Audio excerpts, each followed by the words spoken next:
welcome to California Live Podcast. And today, my very important guest, VIP guest, who is wearing not only one hat, not only two hats, but three hats. I would like to present you famous and only one, Mr. C.C. Yin. C.C., yeah. Thank you very much for opening doors to your beautiful mansions. We just had a tour in 40 square feet, and wow, it's when I just imagine it was nothing and you basically built everything. It's a very great project. But this is not main project of your life. I know that you successful business owner. I know that you successful community leader. But when you came to United States, you were just a student. Student. Yes. Right? Yeah. And right now, I know that a lot of people know your story, but we have new wave of immigration who still don't know what is your success story. What is your success story in family, success story in business, success story in community leadership? Could you please tell us how it started? When did you come to United States? Well, Sergey, I especially appreciate my good old friend, not very old, but longtime friend, Sergey, and the Russian community that I personally have enjoyed, and also a pop-up foundation has been partnership with your Russian Times and media service to the Russian immigrants. Speaking community immigrants. Yes. You serve also beyond the Russians, of course, the Asian American community too, because you talk about American, my story or my dreams. It's American dream, American story. Yes. You know, just like yours, your family and your friends. And this is very meaningful when I see you. You brought your new friends here to join you. You continuously bring people together, especially young generation. I mean, for me, it's wonderful to see that. And we'll have you and the young generation continue. Right. What the people before us and before myself continue to build a better America. So this is you tour ranch today. You're right. Is I'm just a very old man now. You know, every 10, 20 years you do something. Right. America has such a great opportunity, and has a so-called freedom. Although we Asian Americans coming as late immigrant to America has much less freedom, less opportunity, but America still holds its own value, a constitution, the culture. value, constitution, and also the founding fathers' principles, right. Value stays very much the same. However, America is not made yet. You know, you and I and the new generation will continue. Be building America every day. Yes, just like what you have done so much in the Greater Sacramento. Now you serve your work actually. You're not a magazine, but your service, and your inspiration too, takes to beyond Sacramento, California, and now with Victor take you to the worldwide. It's powerful for young next generation. I think that's every American's dream, to fulfill our own personal dreams and pass down to next generation, like people before us. Yes. Can you tell us, we're talking about country of opportunity, and many people, especially new immigrants who's coming to the United States, expecting that opportunity, it's something that coming to them. I don't think it was in your way. Tell us your story. When you came to America, was you already a successful person, or how it started? How much money you have? How much opportunities you had when you just came to America? Well, different generation has different so-called resources. My generation was, after almost 100 years, America had a national law to prohibit Chinese to come to America as be a zero. Right. After the war, after the railroad workers and they passed national called Chinese Exclusion Act that prevent zero Chinese come to America. Right. Although has unlimited quota for European people, they can come in and get the number they want to. I was the first one after that, after World War II. President Kennedy opened the door, wanted the foreign engineers and doctors come to help build America in competition with Russia. Mm-hmm. When Russia was ahead of America in the science and aerospace. They want us to come to help the country. Right. But at the same time, when a country like my country was in the war, Japanese invasion destroyed the whole country. And at the same time that right after the European countries invaded China and the Japanese came. So in those, I was born in those years.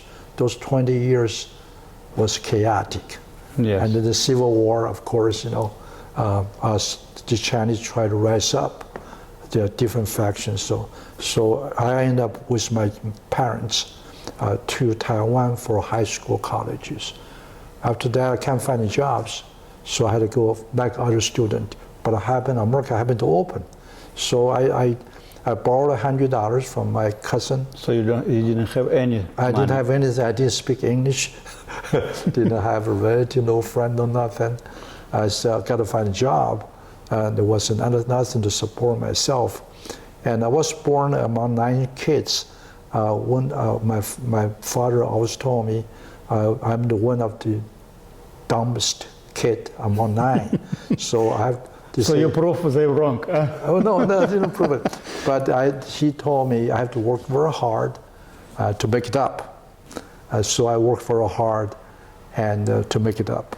And I joined that because I'm born with a strong interest of making friends like you do and build teams together for a common interest, basketball team, hunting teams, or study, whatever. I like that.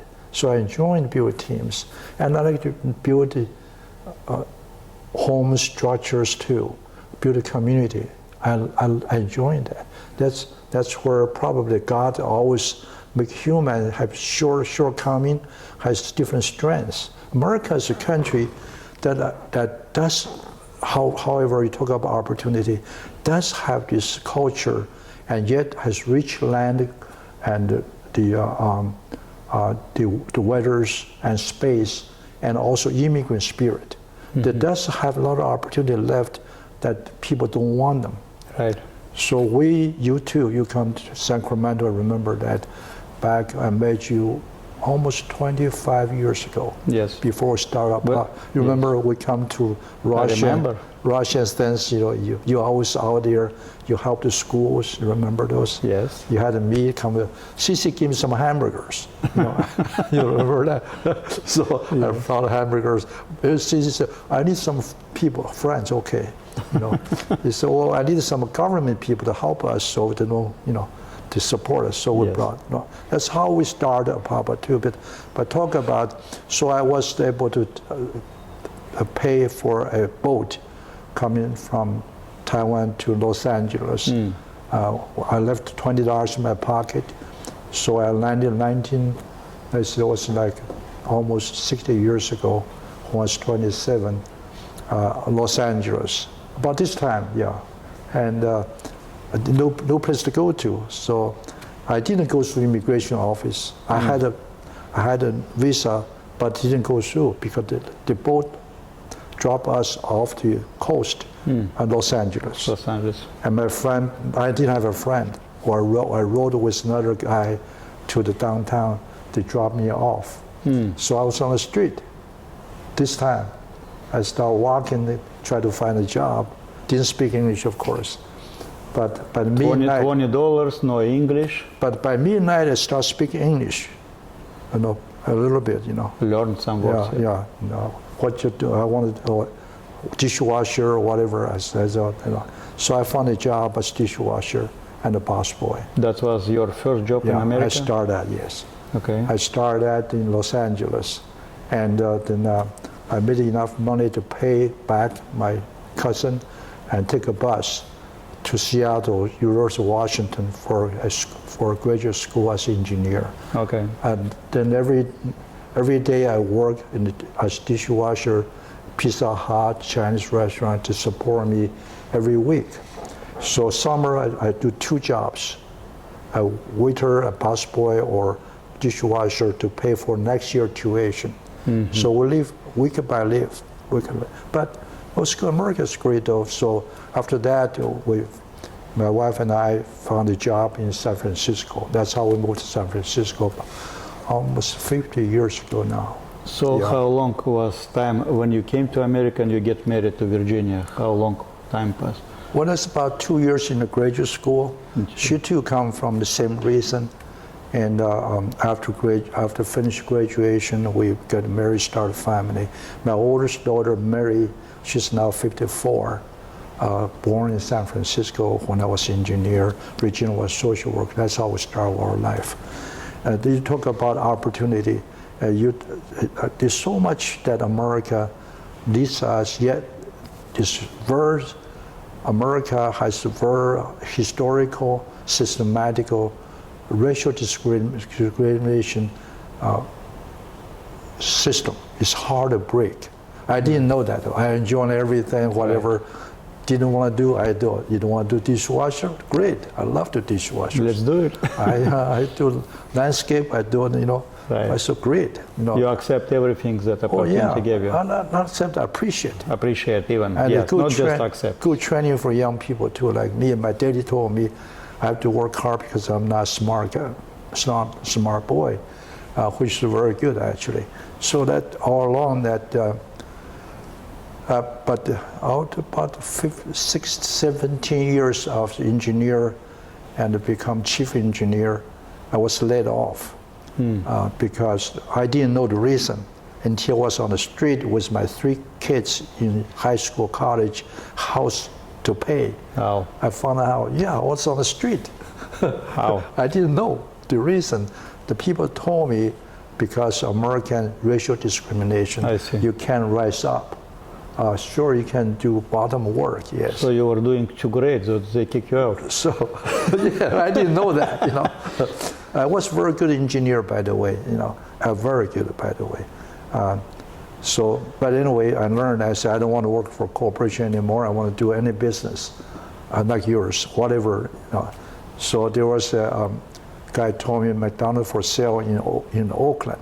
I didn't know difference in America. I thought America's everything like engineer in the office. America everywhere, America. I didn't know that. I thought America's but like Oakland. It's like in the books. It's a perfect country. Right. You know what I'm saying? Ideal, place. Then I didn't know that. So the store was owned by James Jackson, the former Oakland police, who went bankrupt, and sell to me for twice much the price. I didn't know the price. I would pay anything, sell my property, anything, which I used to do. Asians save money by the properties, just like everybody else, So, but anyway, McDonald didn't want me because I didn't speak English well, and no experience and no money. Did you have credit history by this time? I'm sorry? Credit history? Did you have credit history? Credit story? Credit? Credit, yeah. No. As an engineer, don't have much credit, which is a pay, just like engineers, At that time, now engineers different. Yes. We didn't have much credit at all, no. So they say, you can't have it. So you're not qualified, basically? Not totally unqualified. And the owner took me to because bankruptcy is supervised by court. I didn't know that. Took me to the court. So the judge happened to be a black guy, a black judge. And the black judge told McDonald, say, you want the best person to be your franchisee. Yes. How do you know Mr. Yin? You don't know him. Right. He doesn't speak English. He's no record, no nothing. Not business owner, he's just engineer. Experience. You don't know how he's good or bad. Yeah, you're right. The judge says, you take Mr. Yin in your program, to have standard program. And then by your own standard, McDonald's standard, you come to tell me by your record, he's no good or you're good. I go by your standard. How he performed, right? Yeah, how I perform. So I worked at a restaurant from dishwasher, floors, doing everything, clean up, repair stuff, everything, in that place. But I didn't know that place is one of the country's worst place, most dangerous place, where the police don't come. You call 911, they don't come. Nobody coming. They don't. They told me, I cannot come, I'll get shot. Oh. Police will get killed. They told you that Yeah. if they will come, they will be shot. You remember back in your news, you remember that about 10 years ago, there were 4 police killed, shot at the same time at lunch Right. at that place. Yes. 10 years ago. Yeah. The same my place. That's the same McDonald's. 4 police, 10 years ago. Wow. Because that time was heroin very high. So police are overpowered by the local gangsters. The police use guns, small guns, but the gangster use machine guns. So the police cannot. They Yeah. But anyway, I didn't know that. If I knew, I won't be there. So when did you figure out that it's a so dangerous area? On what period of time? Well, that was too late for me to figure that out. So I told my family, don't come to see me for 1 year. If I survive, we invite you to come. McDonald also told people too. He said, Mr. Yin, you'll be killed or bankrupt in 3 months. Wow. And the police also said that too. That's not good plan for new business. I didn't know that. They told people, later I learned that. Is it true that in your first McDonald's it was bulletproof windows? Oh Glass? yeah. Well, no, I didn't have money to bulletproof, no. No? So McDonald's used the old ones, had the outside door bathroom with the metal door. Metal. You remember old ones. Right. And it has all the bullet holes. Oh. The handle is gone. If you can open it, and inside there are 2 holes. One's on the ground, people take the toilet away. One's on the wall is a water tank. So 2 holes. That's what I got. That's how you started. But there's bullet holes in the glass everywhere, and on the wall. Yes. You wasn't scared? I didn't have a choice. Number 1, I didn't know. Number 2, I had no choice. So McDonald said, so I didn't know. It's good. I did not know. And so I had my wife, Regina, quit her social worker to come to do full-time community work with police, schools, church, and the business. A lot of business gets in trouble, but many is owned by black. But black don't survive either, they get in trouble too. So in the morning, often you see body lay on the street, nobody cares. You walk by, drive by, not today, but that time, yes. I see them all the time. Right. Most are black young people. And, but I did not, of course, we found out, so I was focused on restaurant and building people. Regina take care. So after we were scared, of course. They didn't like foreigners. Didn't like especially Asian, Chinese, because they compete on the jobs. Dishwasher, boss boys, the Asian kids first. So, but anyway, I was helped by many blacks in the restaurant and also in the community to help me build McDonald's and also community. So in 3 years, they accepted us. 3 years. Yeah, and we become, yes, I was bankrupt almost, I did. And I was shot almost killed 5 times. I was gonna get away, But anyway. So first head is that you were actually wasn't so fun, huh?